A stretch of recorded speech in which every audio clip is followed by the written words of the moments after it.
Is it uncomfortable to share feelings and work on things that you bury?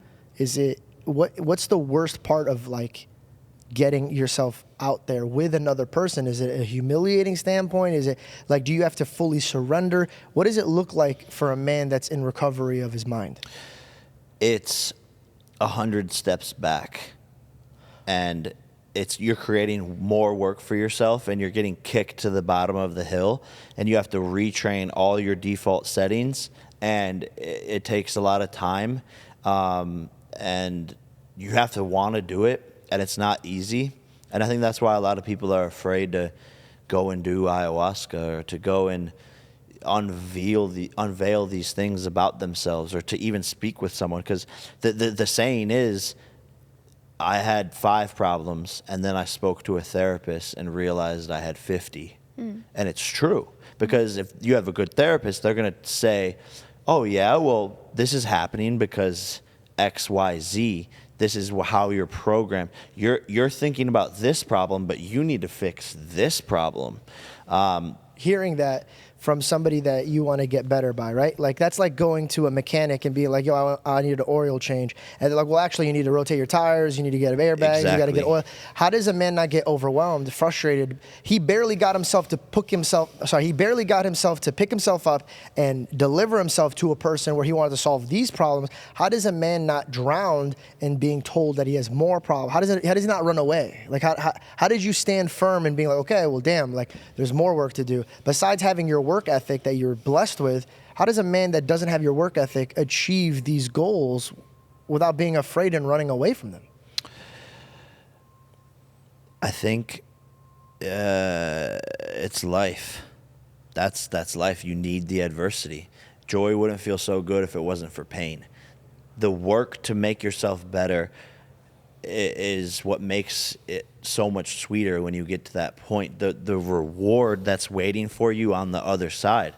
It's like if everything in life was a treasure hunt to find the gold, then everybody would work on themselves. And because it's a fun, we're going through the jungle, we're going to encounter all these problems, but we're going to get the gold inside the cave, and we're looking at the map, and it's amazing, and this is a fun, cool Outer Banks story.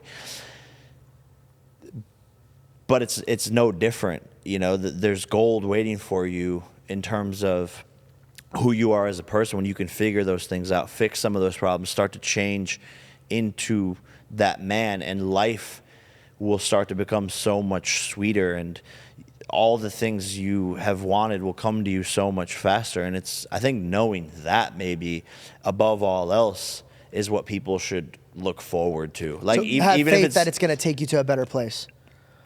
You don't even need to have faith. It's going to. It's certain.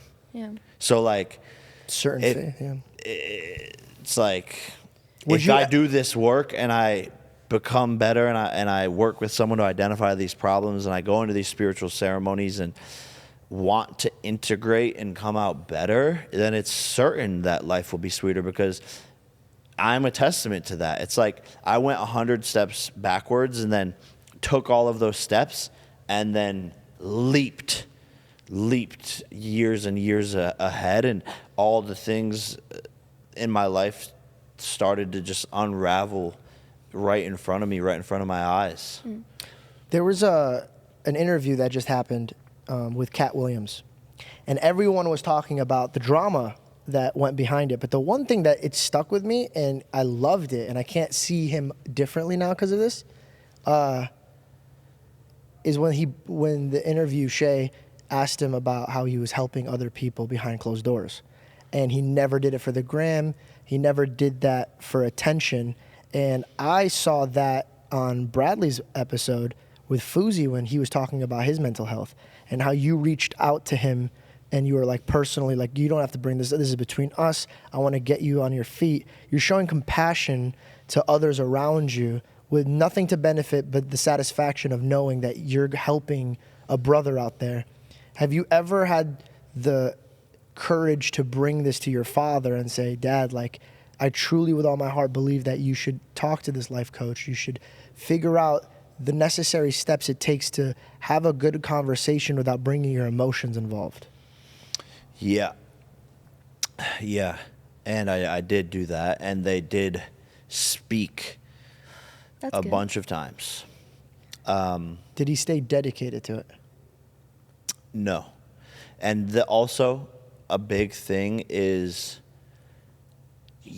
all of these things can be unveiled in front of you, and these conversations can be had, right? I could tell somebody that they're mean to people and they,